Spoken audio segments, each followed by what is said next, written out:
Hi friends, I wanted to post a video yesterday in honor of International Women's Day, but I didn't get a chance to because my toddler was being special. But right now she's at a friend's house and now I have time to talk. And I'm wearing this beautiful feather boa that my friend gave me for my birthday. It's kind of getting in my face though. I wanted to talk about things that I want to teach my daughters. There are a lot of things that I learned the hard way, and I want them to know those things instead of having to go through some of the experiences that I did.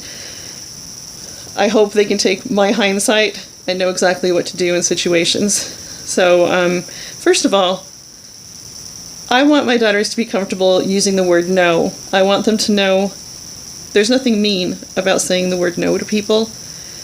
A lot of women tend to make up excuses and basically lie to people to avoid hurting their feelings. And I don't really agree with that. I think we should just be able to say no, and you don't owe an explanation to anybody. So if a guy asks you out and you're not interested in going out on a date with him, you can just say, no thank you. You don't have to lie and say, oh, I have a boyfriend, and oh, then, to let him down easy. Guys get to say no all the time, and people don't look down on them for it, right? I want my daughters to feel comfortable using all the correct terms for body parts. And this is something I've done with my sons too. When something happened to one of my boys on the bus when they were coming home, it was kindergarten, and he was able to get straight off the bus and tell me immediately what happened to him without any embarrassment at all. I'm not happy that happened to him, but it's something that didn't carry on because he was comfortable telling me that, and he was not afraid to use the names of those body parts. Now, it did get to the point that my boys could be a little embarrassing, and they went through phases where they would just say the word penis all day long. They're playing in their room, and I suddenly hear, "My penis!"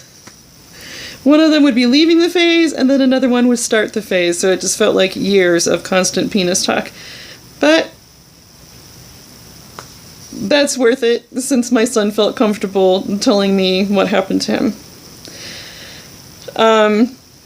When I was a kid, they had us prepared for all the stranger dangers, kind of situations, and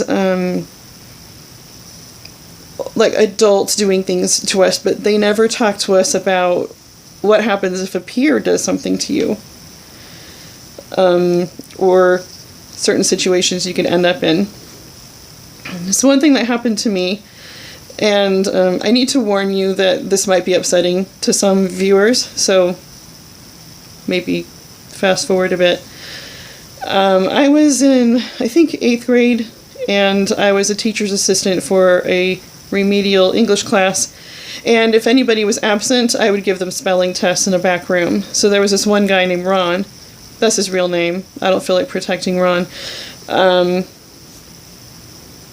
I went back to give him his spelling test, and we did it a couple times, and he would make nasty comments like, "Hey, why are you making that noise? Are you horny or something?" And I would just roll my eyes and ignore him. But then there was another day where, when I was giving him a test, I was looking down at the spelling list, and he said, oh, hang on. I think I need to take my penis out of my pants. It's really uncomfortable right now.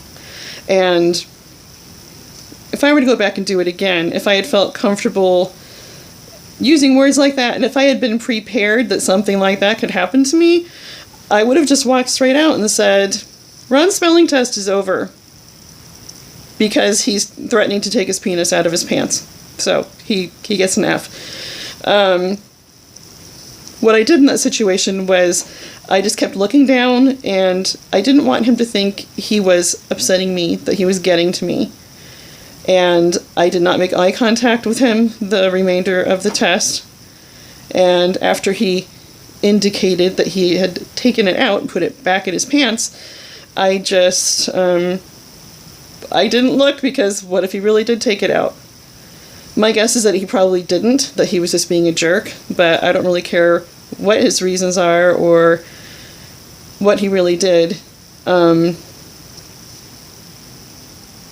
that was a pretty upsetting thing to go through. I cringe to think about what kind of things he may have done since then, and I should have reported it.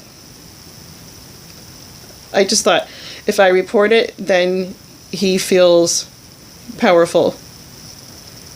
But I should have reported it.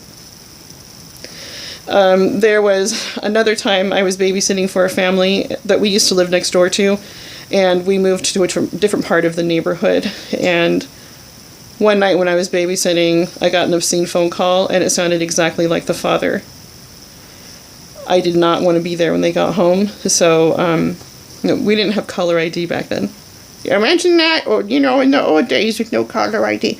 I had no way of knowing if it was him for sure, and he was always the one who drove me home. That's another thing I want to say is I will tell my daughters, if you're going to babysit, it's perfectly fine to say, who is going to drive me home?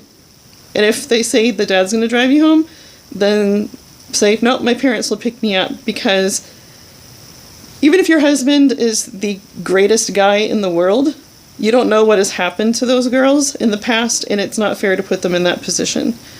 And I made it very clear with our babysitters, if they started to look uncomfortable, like I could tell one of them was going to ask who was going to drive her home, and I just said, just so you know, my husband will never drive you home.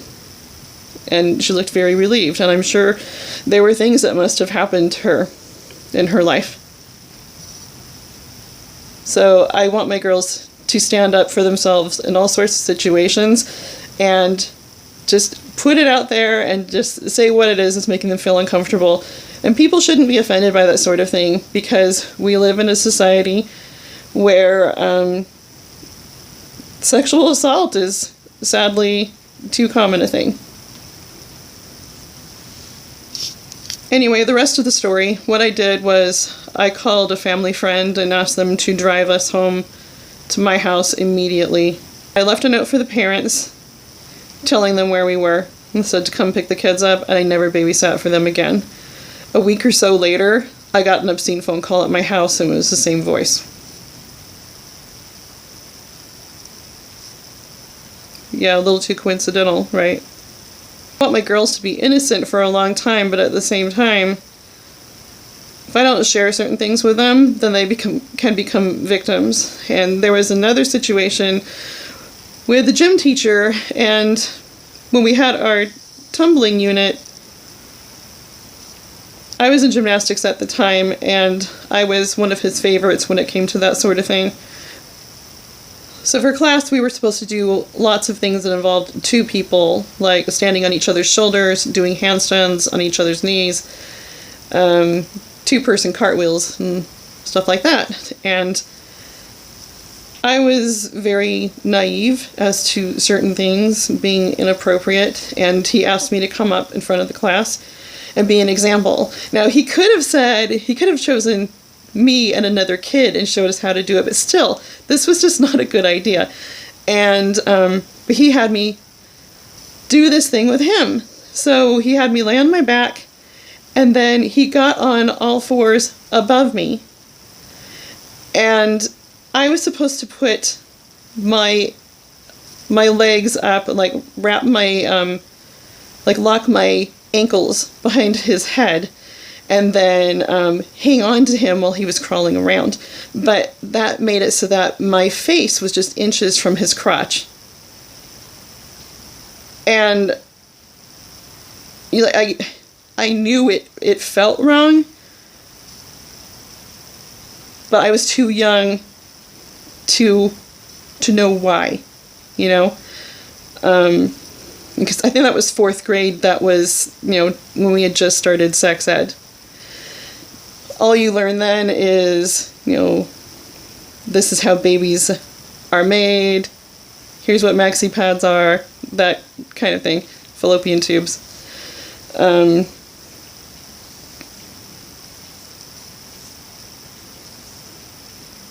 It sickens me to look back at that. And I didn't tell my parents at the time because I was so humiliated. And when he started crawling around on the floor, I was supposed to hang onto his lower back, and my hands went sliding down his rear end. and everyone laughed, and the kids were just cracking up and thought it was a hilarious situation. And I'm looking around like, does no one else see how wrong this is? A couple years later, there was some situation where he kept a couple girls after class and touched them in a questionable way. And those were girls that I knew. I really want to drive it home with my girls that if something like that ever happens to them, first of all, they can say, no, I'm not going to do that with you. And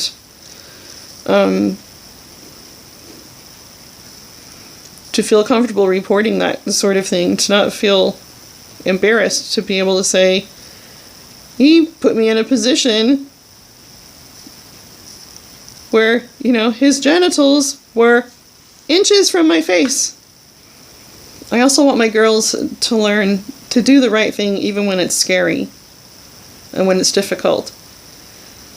There are times where I had to stand up for myself or for others, and there were a couple situations with some landlords that we had where they were doing things that were illegal, and so I was willing to go on record with a reporter, and that reporter had been dying to do a story, but no one was willing to give them their name. And I said, yeah, go ahead, you can use my photo too if you want, I don't care. And other people were too scared to talk about it because they were afraid someone would actually shoot them or something. So it's a long story. But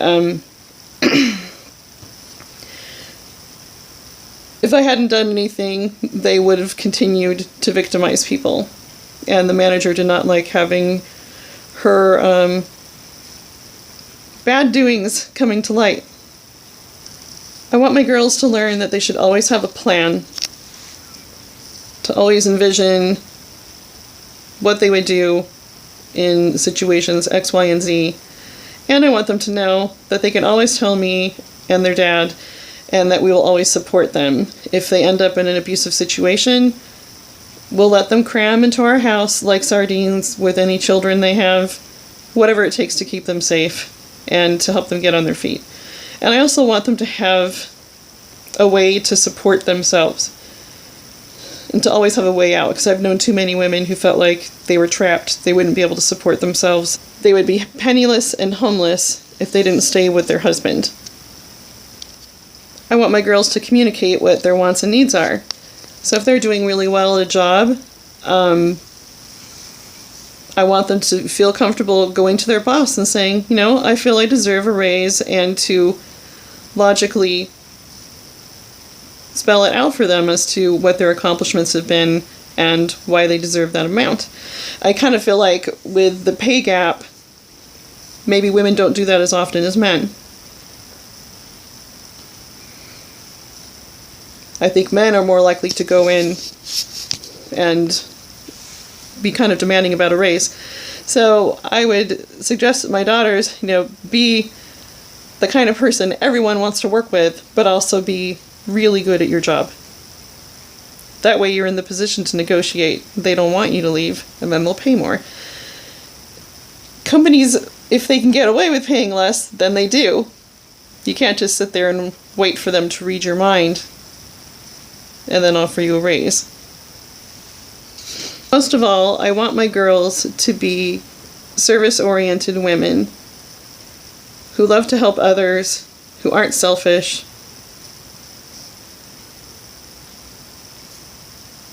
but they can also be women who stand up for themselves. There is a time to be mean. When you need to protect yourself, yeah, be mean. There were times I had to be mean. One time I was waiting at a bus stop with my cousin, and I had this Far Side shirt on.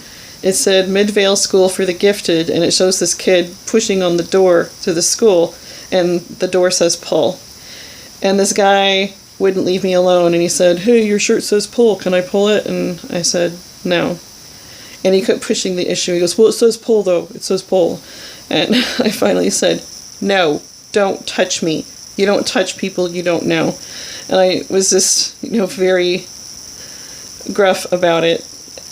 You can be a kind woman, but you don't have to be a doormat. You can stand up for yourself. You can protect yourself. I'm not getting this nasty woman thing. Don't be a nasty woman. Be a kind woman. Why do we need to be nasty women? Do we think of men as nasty? I don't think of men as nasty. Some men are nasty, some women are nasty. But if we're trying to prove ourselves, being nasty is not the way to go about it. I would love to hear your thoughts on raising strong women. Please let me know in the comments, and thank you for watching.